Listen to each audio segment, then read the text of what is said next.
નમસ્કાર વિદ્યાર્થી મિત્રો, 9મા ધોરણમાં ભૂમિતિની શરૂઆત કરીએ છીએ આપણે. ભૂમિતિના 9મા ધોરણના 5મા પ્રકરણમાં જઈશું. આ 5મા પ્રકરણનું નામ છે યુક્લિડની ભૂમિતિનો પરિચય.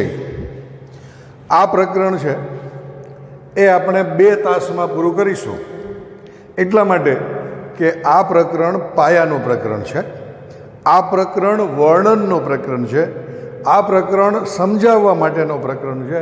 આ પ્રકરણમાં દાખલાઓ નથી આવતા, ગણતરીઓ નથી આવતી, ફક્ત સમજૂતી આવે છે અને ભૂમિતિમાં પ્રવેશ આપણો થાય એવા પ્રકારનું આ પ્રકરણ છે. આપણે સમજ્યા. એક તો યુક્લિડ ની સાથે આ પ્રકરણ જોડે એની ભૂમિતિમાં પછી આગળ જે બીજી બધી બાબતો આવી છે એ આગળ ચાલશે, પણ સૌથી પાયાથી આ લીધું છે. સૌથી પહેલાં આ જ્યોમેટ્રી એટલે ભૂમિતિ નામ કેમ આવ્યું? તો ગ્રીક ભાષાના 2 શબ્દો છે, જીઓ અને મેટ્રેઇન. જીઓ અને મેટ્રેઇન આ 2 શબ્દો એટલે કે પૃથ્વી અને માપવું. એટલે જ્યોમેટ્રી છે એક જાતનું માપનની પ્રક્રિયા છે, એવું કહીએ તો ચાલે. જ્યારે પિરામિડ ને એ બધામાં નીચેથી ઉપર સુધી જઈએ, જ્યારે નીચેનો ભાગ છે ને એ અલગ પ્રકારનો હોય, એટલે કે એ ષટકોણ પણ હોય, એ લંબચોરસ પણ હોય, એટલે ચોરસ પણ હોય, એટલે જુદા જુદા ખૂણાનું હોય, પણ ઉપર જતાં એ ત્રિકોણ બને. વચ્ચેથી પાછો એને તમે કાપી નાખો તો પાછો અલગ પ્રકારને. તો એનું જે માપન છે એ માપન કરવા માટે, એટલે જમીનના માપન માટે જે પદ્ધતિ વપરાય એને જ્યોમેટ્રી અથવા તો ભૂમિતિ આપણે કહીએ. આ ભૂમિતિ છે એનો ઉપયોગ આ શોધવાની વાત તો એ પહેલાં આવે છે 500-700 વર્ષ પહેલાં એમ, પણ આનો ઉપયોગ હજારો વર્ષ પહેલાં ભારતમાં થયો છે. ઈસવીસન પૂર્વે 3000, એટલે કે ઈસુનો જન્મ થયો ને એ પહેલાં 3000 વર્ષ પૂર્વેના જે અવશેષો મળ્યા છે આપણને. તમે સામાજિક વિજ્ઞાનમાં ભણો છો, હડપ્પન સંસ્કૃતિ, મોહેંજો-દડોની સંસ્કૃતિ, લોથલની સંસ્કૃતિ, ધોળાવીરાની સંસ્કૃતિ, આ તમે ભણો છો ને. એની અંદર આ હડપ્પા અને મોહેંજો-દડો આ બંનેમાં જે નગર રચના થઈ છે એમાં જે ઈંટ વપરાય છે એ ઈંટની થિકનેસ, એની લંબાઈ પહોળાઈ ઊંચાઈ 4:2:1 પ્રકાર એકદમ સરખી. એનો અર્થ એ થયો કે આ જે માપવાની જે પ્રક્રિયા છે ને એ માપવાની પ્રક્રિયા ઈસવીસન પૂર્વે 3000 વર્ષથી એ ચાલુ. એ પહેલાંથી હશે, પણ આપણી પાસે તો આ પ્રમાણ છે કે આટલા હજારો વર્ષ પહેલાં આપણા દેશના લોકો એ આ બધા જ જ્ઞાનથી એ પરિપૂર્ણ હશે અને આવડતું હશે. સામાન્ય કારીગરો પણ એ આ જ્ઞાનથી પરિચિત હશે. એટલે ભૂમિતિનો ઉદ્ભવ તો વર્ષો પહેલાં થયો છે. આપણું જે શ્રીયંત્ર છે એ શ્રીયંત્ર પણ એ 9 સમદ્વી બાજુ ત્રિકોણોથી બન્યું છે. આપણને ખબર છે, તમે જે યંત્રો આપણે જુદા જુદા જોઈએ છે ને એ બધા ભૌમિતિક આકારવાળા છે. એ શ્રીયંત્ર પણ એટલું જ જૂનું છે, એમાં પણ આ ઉપયોગ થયેલો છે, એટલે ભૂમિતિનો ઉપયોગ થયેલો છે. ઇજિપ્ત અને બેબીલોન, ઇજિપ્તિયન લોકો અને બેબીલોનિયન આ લોકોએ ભૂમિતિનો વધુમાં વધુ ઉપયોગ કર્યો છે. ક્રિયાન્વયન જે કહ્યો છે ને એનું, એ આ 2 દેશના લોકોએ વધુ કર્યો. એના કારણે અને ગ્રીક ગણિતશાસ્ત્રી છે થેલ્સ, એણે આ ભૂમિતિને નિખાર આપ્યો. ભૂમિતિમાં વધુમાં વધુ જે કંઈ સંશોધનો કર્યા, આગળ લઈ ગયા એ થેલ્સ. એટલે થેલ્સ છે ને એને ભૂમિતિનો પાયોનિયર માનવામાં આવે છે. પાયો નાખનાર. આમ તો વર્ષો પહેલાં પાયો નખાઈ ગયો, પણ પછી આધુનિક જે ભૂમિતિ છે એમાં થેલ્સને ભૂમિતિનો પિતા પણ કહેવાય. અને ભૂમિતિનો પાયોનિયર થેલ્સ છે. એ ગ્રીક ગણિતશાસ્ત્રી હતો. એણે ભૂમિતિની ઘણી બધી બાબતો છે સ્પષ્ટ કરી. અને ઈસવીસન પૂર્વે 572માં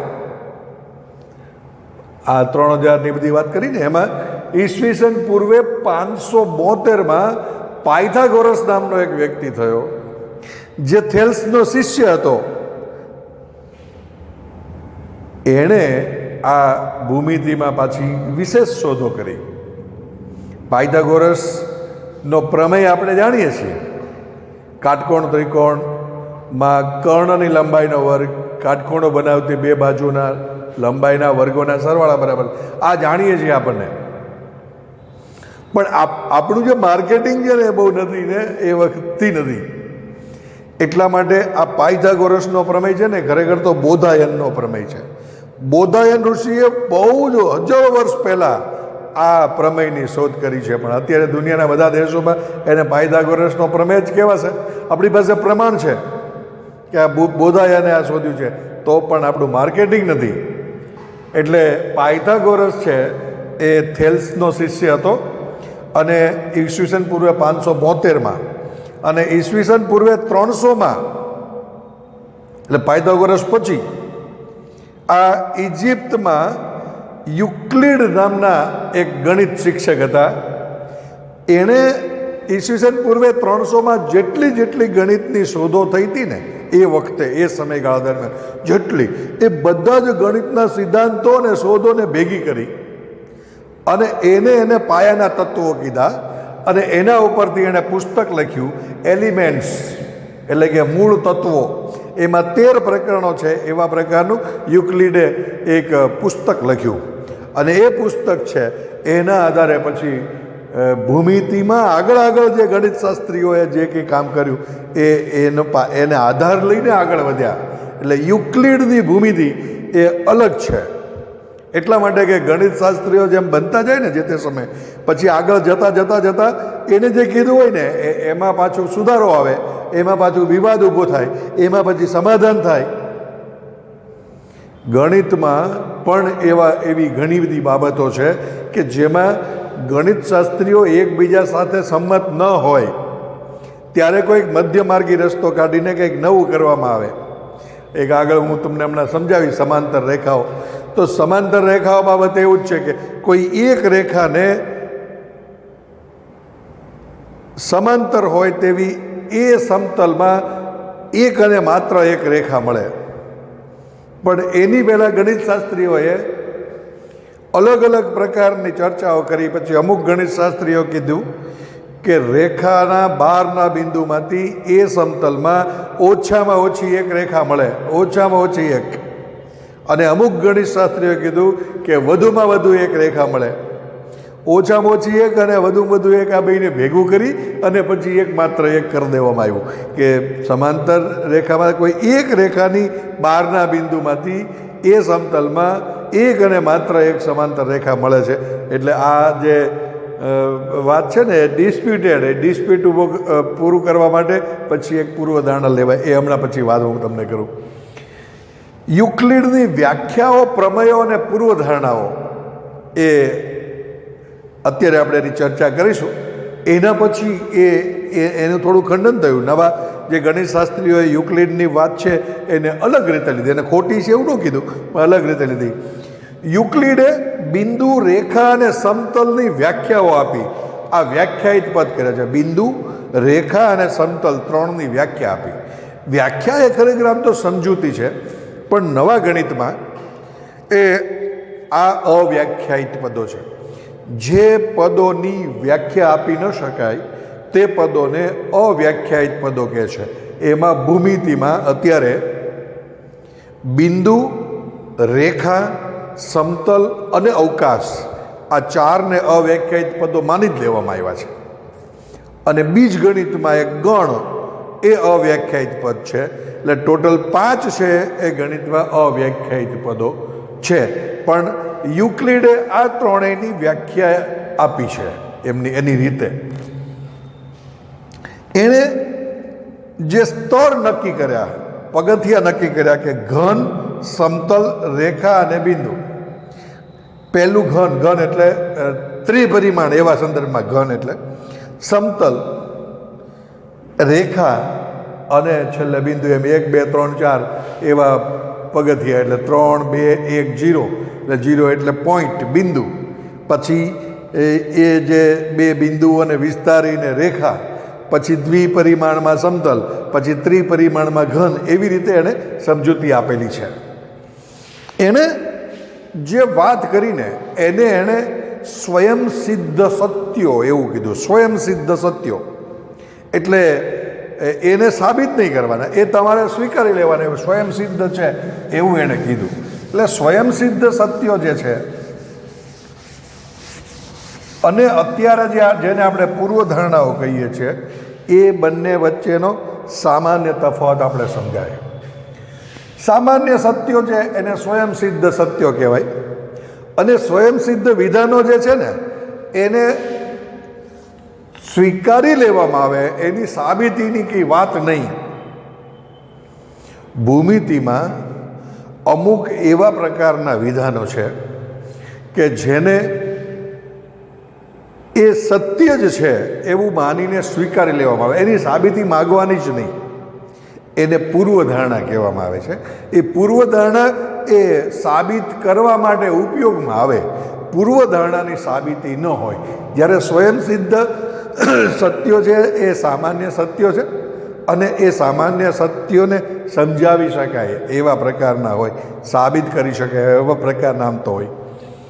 યુક્લિડે ભૂમિતિને અન્ય બાબતોમાં પણ એણે જે સત્યો આપે ને સ્વયં સિદ્ધ, એ ફક્ત ભૂમિતિ માટે નહીં, ગણિતની બીજી શાખાઓ માટે પણ ઉપયોગી છે. જ્યારે પૂર્વધારણાઓ છે ને એ ફક્ત ભૂમિતિ માટે છે.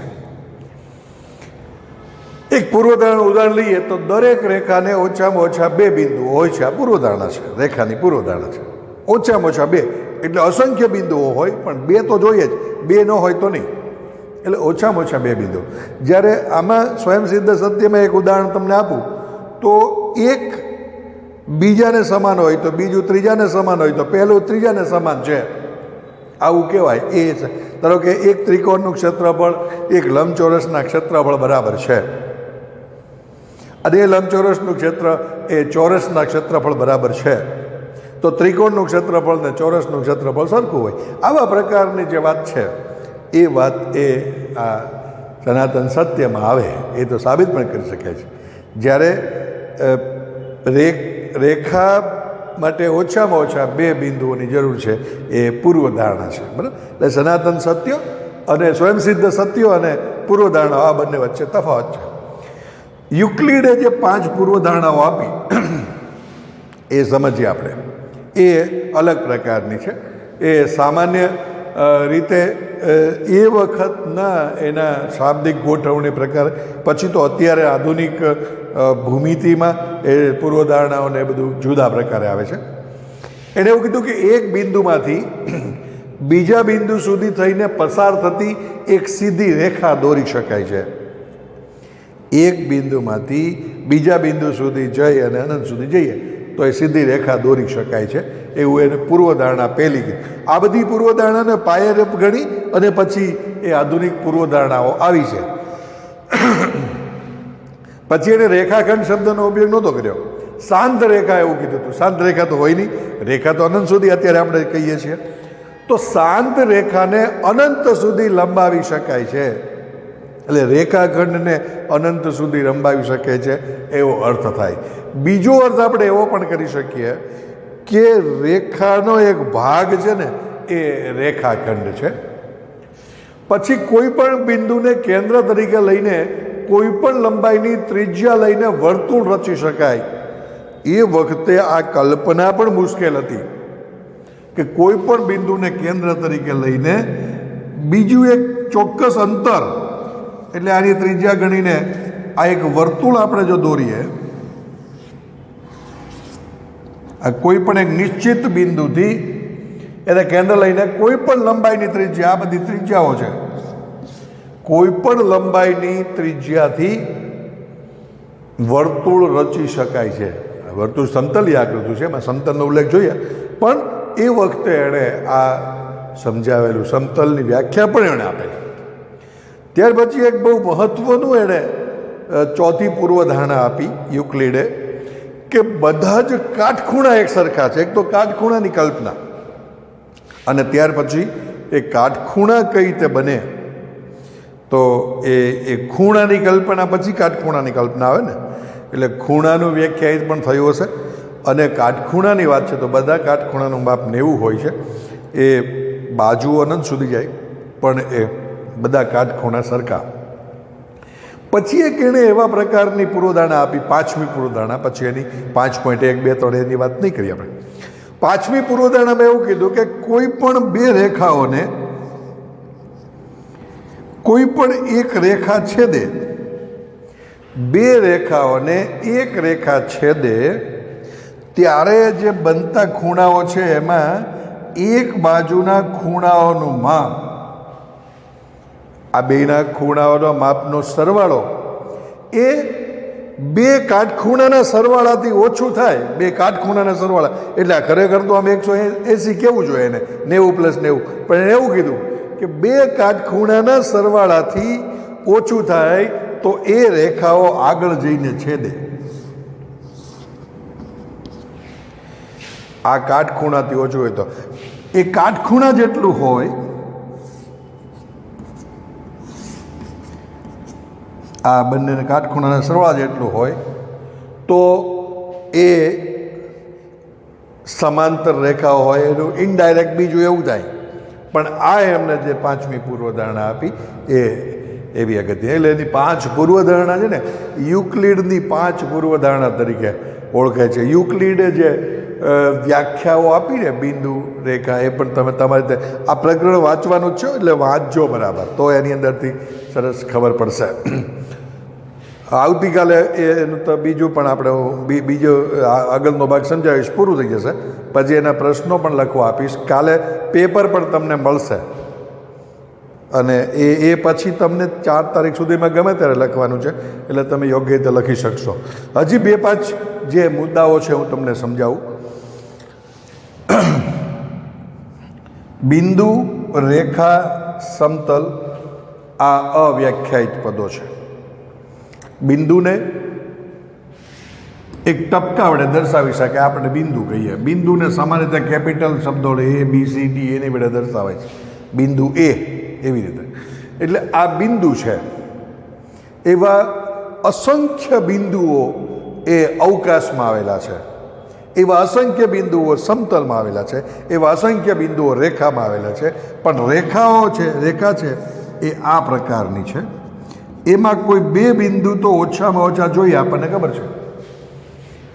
ઓછામાં ઓછા બે બિંદુથી રેખા બને, અને આ રેખા અનંત સુધી જાય, બંને બાજુ અનંત સુધી જાય. અને આ રેખામાં અસંખ્ય બિંદુઓ હોય.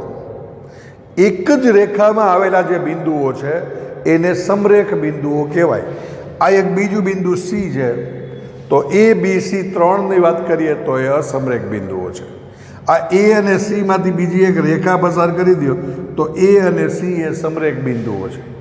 બે બિંદુઓ તો હંમેશા સમરેખ હોય, પણ બે કરતાં વધારે બિંદુ હોય ત્યારે એ સમરેખ કે અસમરેખ બની શકે. ત્યાર પછી સમતલ છે. સમતલ પણ એ બિંદુઓનો ગણ છે. આપણે એને ખાલી દર્શાવવા માટે આવી રીતે ચોરસ કે ચતુષ્કોણના જેવી આકૃતિથી દર્શાવી શકીએ. આ બોર્ડ છે ને એ એક સમતલ છે. આ ભીત છે એક સમતલ છે. સમતલ અનંત સુધી વિસ્તરે. રૂમની 4 દિવાલ છે ને તો એ 4 સમતલ છે. ઉપર જે છત છે ને એ પણ એક લંબચોરસ હોય તો એ સમતલ છે. નીચે પણ આ સમતલ છે. આ સમતલ અનંત સુધી જાય, આવી પ્રકારની કલ્પના આપણે કરવાની. એ સમતલ, બે સમતલનો છેદગણ હાથે એ બધું પછીથી સમજાવવાનો છું. ત્યાર પછી કિરણ છે.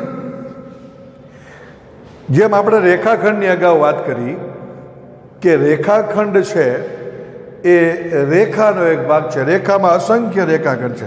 આ રેખાખંડ AB છે. અહીંયા કોઈ D બિંદુ લઉં તો AD, DB અને AB આ બધા રેખાખંડો છે. જેટલા બિંદુઓ છે એને આધારે બે બિંદુને જોડી દો તો એ રેખાખંડ બને. તો એ પ્રકારે કિરણ જે છે એ પણ રેખાનો એક ભાગ છે, પણ કિરણ એક બાજુ અનંત સુધી જાય અને એક એનું ઉદ્ભવ બિંદુ હોય. ધારો કે આ કિરણ લઈએ તો કિરણ ડીબીમાં આ ડી થી શરૂ થાય છે, આમ આ બાજુ અનંત સુધી, આ બાજુ આનું ઉદ્ભવ બિંદુ છે, ઉગમ બિંદુ પણ કહે છે. એટલે આ એનું એક અંત્ય બિંદુ છે, કિરણને એક અંત્ય બિંદુ. કિરણ અનંત સુધી જાય છે, બરાબર. એટલે આ કિરણ છે, આ કિરણમાં પણ અસંખ્ય બિંદુઓ છે, પણ ક્યાંથી શરૂ થાય નક્કી છે. રેખામાં અંત્ય બિંદુઓ ન હોય, અહીંયા અંત્ય બિંદુ છે. કિરણને એક અંત્ય બિંદુ હોય. એમાં પણ એક મુદ્દો આવશે, ખુલ્લું કિરણ. અહીંયા ધારો કે આમ હું લખું તો એનો અર્થ એ કે ડી છે એ આ કિરણનો ભાગ નથી. ડી પછીનું બિંદુ છે, કિરણનો ભાગ છે. આ કિરણને અંત્ય બિંદુ નથી અને ખુલ્લું કિરણ કહે છે. એ અત્યારે તમારે નથી આવતું આમ તો ભણવામાં, છતાં પણ ખાલી યાદ રાખવા માટે. અને આ જે કિરણ ડીબી છે, અહીંયા સી કે અહીંયા ઈ બિંદુ હોય તો કિરણ ડીઈ પણ કહેવાય, કિરણ ડીબી પણ કહેવાય, કિરણ ડીસી પણ કહેવાય. એટલે આ કિરણની વાત કરી. ખૂણો છે, કાટખૂણાની વાત તો હમણાં આમાં આવી ગઈ છે, એટલે ખૂણો તો એની પહેલાં આવી જાય. તમે પણ ભણ્યા છો ખૂણો, પણ તોય તે સામાન્ય ઉદ્ભવ બિંદુવાળા બે કિરણોના યોગગણને ખૂણો કહેવાય. આ એક કિરણ છે, આ બીજું કિરણ છે, એનું સામાન્ય ઉદ્ભવ બિંદુ આ છે. આ કિરણ OA ને કિરણ OB, તો ખૂણો AOB કહેવાશે. આ ખૂણો AOB એક જ રેખામાં ન આવેલા હોય એવા પ્રકારનો ઉલ્લેખ પણ આપણે કરીએ છીએ. એટલા માટે કે આ એક કિરણ અને આ બીજું કિરણ આમ કરીએ ને તો આ છે 180નો ખૂણો થઈ જાય છે. અને સામાન્ય રીતે આપણે 180નો ખૂણો નથી કહેતા, પણ હવેની ભૂમિતિમાં એને સરળ કોણ પણ કહેવાય છે. એટલે એ ખૂણો સુરેખ કોણ પણ કહેવાય છે. એ ખૂણો 180નો ખૂણો પણ કહેવાય છે. અને એ ખૂણાની પૂર્વધારણાને બધી વાત આવશે ત્યારે કહેશું, અત્યારની ચર્ચા નથી કરવી. પણ એક જ રેખામાં ન આવેલા હોય તેવા બે કિરણોનો યોગગણ એટલે ખૂણો છે. આ ખૂણાનું એક ચોક્કસ માપ હોઈ શકે. લઘુકોણ, ગુરુકોણ, કાટકોણ આ બધું આપણે ભણ્યા છીએ. ત્યાર પછી વર્તુળ, એ હમણાં આપણે સમજ્યા કે કોઈ એક ચોક્કસ બિંદુથી એ જ સમતલમાં આવેલા ચોક્કસ અંતરે આવેલા બિંદુઓના ગણને વર્તુળ કહેવાય. ધારો કે આ 5 અંતર છે તો આ બધા જ 5 અંતરવાળા હોય તો આ વર્તુળ છે. અહીંયા એક 5 અંતર, અહીંયા પણ બિંદુ છે પણ એ નહીં આવે, કારણ કે આ સમતલમાં આવેલા હોય નહીં જ આવે.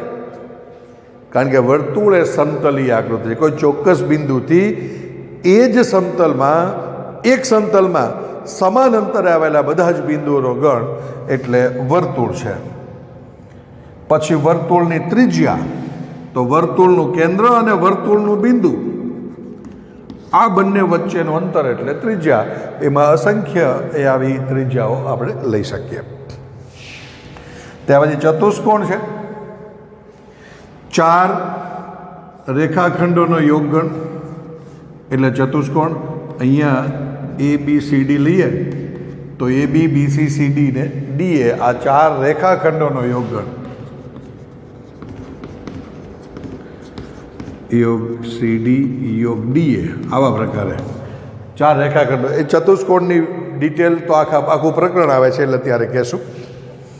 ત્યાર પછી ચોરસ, એ પણ ચતુષ્કોણ જ છે. જે ચતુષ્કોણના 4 ખૂણા કાટખૂણા છે તેને ચોરસ કહેવાય. રેખાખંડનો મુદ્દો આવી ગયો છે. રેખાના એક ભાગ, કોઈ પણ ભાગને, બે બિંદુઓને, રેખામાં કોઈ પણ બે બિંદુઓ લઈએ તો એ બે બિંદુઓને એની વચ્ચે આવેલા બધા જ બિંદુઓનો ગણ એટલે રેખાખંડ છે. સમાંતર રેખાઓ, સમાંતર રેખાઓમાં સમતલ જરૂરી. એક રેખા ને એ જ સમતલમાં આવેલી બીજી કોઈ રેખા એ એકબીજાને છેદે નહીં. રેખાને સ્મોલથી કે દર્શાવાય છે LM. તો આ બંને છે એને સમાંતર રેખાઓ કહેવાય છે. એનું સંકેત આવી રીતે બે લીટાથી છે. બે રેખાઓ સમાંતર રેખાઓ છે, એક જ સમતલમાં આવે અને છેદે નહીં તો જ હો, બીજા સમતલમાં હોય અને છેદે નહીં તો એ સમાંતર રેખા ને, છેદે નહીં તો છે જ, પણ એ સમાંતર રેખાઓ નથી, કારણ કે સમતલ બદલાઈ જાય છે, આ યાદ રાખવાનું. અને લંબ રેખા, એક રેખાને બીજી રેખા જ્યારે છેદે ત્યારે કાટખૂણો બને તો આ બંને એકબીજાને લંબ છે તેમ કહી શકાય. એ લંબ એમ, આવી રીતે લંબ રેખાઓ. બરાબર? એટલે બહુ ઝડપથી મેં તમને જે થોડાક પાયાનો ખ્યાલો છે ને એ સમજાવવા માટે પ્રયત્ન કર્યો છે. તમે સમજો, આ પ્રકરણ ગુજરાતીની જેમ વાંચવાનું પ્રકરણ છે, એટલે ટેક્સ્ટ બુકમાં પણ બહુ સરસ સમજાવેલું છે. બીજું તમે કંઈ બીજી તમારી પાસે રેફરન્સ બુક હોય તો એમાં પણ તમે બરાબર સમજો. આવતીકાલે બીજો એક પીરિયડ લેશું અને એની અંદરથી આ પ્રકરણ પૂરું થશે, પછી એ પ્રકરણના પ્રશ્નો કહેશું અને ટેસ્ટની જે બધી વાત છે એ પણ હું તમને આવતીકાલે કહીશ. અસ્તુ, આવજો.